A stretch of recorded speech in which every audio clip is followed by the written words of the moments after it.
এই জন্যে আমি বারবার আপনাদেরকে মনে করে একটা কথা, আমার জীবন থেকে উপলব্ধি করি একটা কথা, যে একমাত্র আল্লাহ ছাড়া এই পৃথিবীতে এবং পরকালে আমাদের আপন বলে কেউ নাই।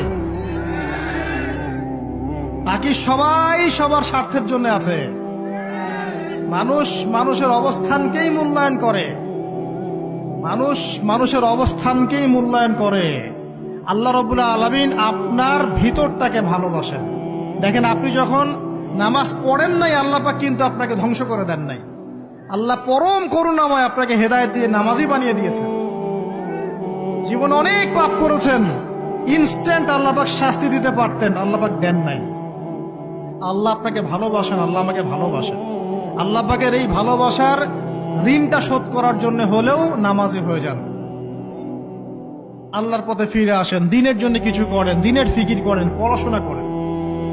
প্রিয় ভাইরা,